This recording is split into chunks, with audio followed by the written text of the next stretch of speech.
Hello, এই শুয়ারের বাচ্চা, কে তুই? আপনি কে বলছেন ভাই? হ্যাঁ, আপনি কে বলছেন? তোর বাপ বলছি রে। হ্যাঁ বলেন, কি হয়েছে? আমার বাপ হ্যাঁ, মরে গেছে।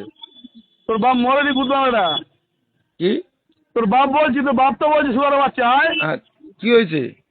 এই শুয়ারের বাচ্চা, কি হয়েছে মানে? বুঝলাম একটা খানকির ছেলে।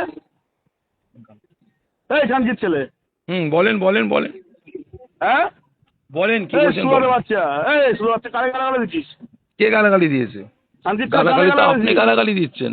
তুই কারে গালাগালি দিয়েছিস? তুই তো গালাগালি ভাষাটা দিয়েছিস, ঠিক তোকে করেন, ফোন করে। ভাষাটা ঠিক করেন, ভাষাটা এই ঠিক করেন, বোকাচোদা, ভাষাটা ঠিক করেন, তুই ভাষাটা ঠিক কর বোকাচোদা। ভাষাটা ঠিক করেন। কে বলছেন?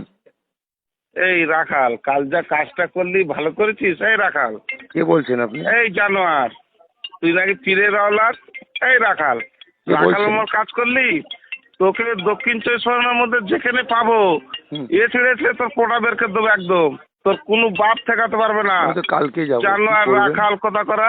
আমি তো কালকেই যাবো। রাখাল হচ্ছে তোর গরু ভালো রে জানোয়ার। তোর মতন জানোয়ারের জন্য দাদা হুজুরের মান সম্মান সব যাচ্ছে। আমরা দাদা হুজুরকে মানি রে জানোয়ার রাখাল, তোর মতন জানোয়ারকে মানিনি। এই জানোয়ার, ছোট লোক কথা করা শালা রাখাল, শালা পীরের কি বিক্রি হয়ে গেছে? এই রাখাল, রাখাল আইএসএফ এর দালাল, বিজেপির দালাল, সিপিএম এর দালাল, কংগ্রেসের দালাল, চোর, শালা বিজেপির কাছে টাকা খেয়ে শালা নিজের জাত ভাইকে মানো না। শালা রাখাল, জানোয়ার কথা করা। তোকে পাই একটা বারে জানোয়ার, তোর জানোয়ার ছাড়াবো। এই কাসেম কটা রাউন্ড করেছে? কাসেমের রাউন্ড করা জানিস? বের মসজিদ থেকে কাজের মেয়েকে তুলে নিয়ে ওই পূর্বাচল জানা করেছে রে।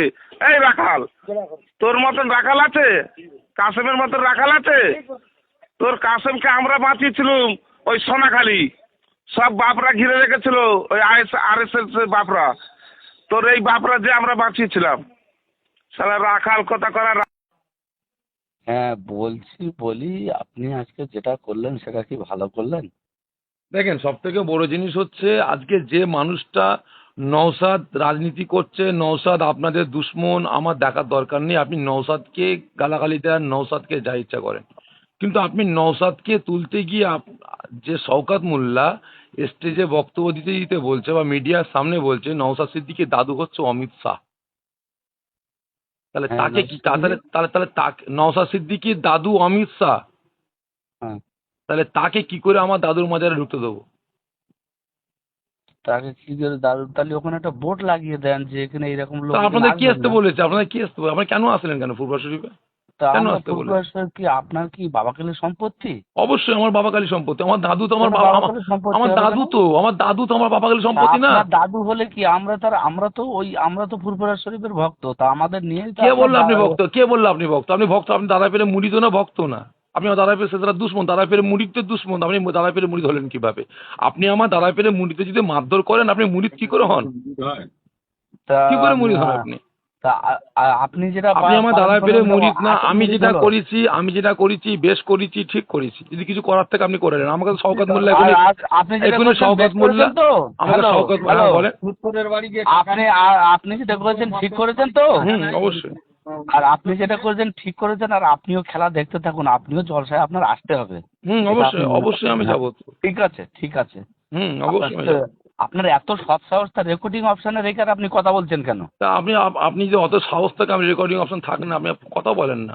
হ্যাঁ, কি রেকর্ডিং করবেন বলেন অপশন না। দেখে রেকর্ডিং অপশন দেখে আর কথা বলছেন কেন? তা কথা বলেন না, আপনি বলেন। আপনার গণ আদালতে বিচারটা হবে, মনে রাখুন। আপনি গণ আদালতে আমার বিচার বলছি, হবে? গণ আদালতে আপনার বিচারটা হবে, আপনি মনে রাখুন। ভাঙল সায়েন্স সিটি পার হলে আর এই চত্বরে তো যেখানে থাকবে ফুরফুরা শরীফকে একটা কলঙ্ক, বড় চোর, আরে কোটি কোটি টাকা চুরি করে চোর। মদ করে টাকা নিতে পারে ভালো। সুদ করে টাকা যখন নাও তখন অসুবিধা হয় না। আর ওখানে টাকা লওয়ার একটা ফাঁক পাতা ওষুধ তো এই যন্ত্র তৈরি করেছে, তাতে অসুবিধা নেই। কেউ দোয়া করতে গেলে অসুবিধা হয়। মাজার থেকে আপনি দাদা হুজুরের ওসিয়াতনামাটা আপনি মেনেছেন ওই সেলসেলার আওলাদ হিসেবে? আপনি মেনেছেন? অবশ্যই অবশ্যই আমি মেনে চলি তো, সেই জন্য তো আমি ইয়ে করেছি, জানলে করতাম। অবশ্যই আপনি তো খুবই মেনে চলেছেন। ইয়ে করতে যায় বল, বেনামাজি মদ তো গাঁজা করতে হবে দাঁড়া।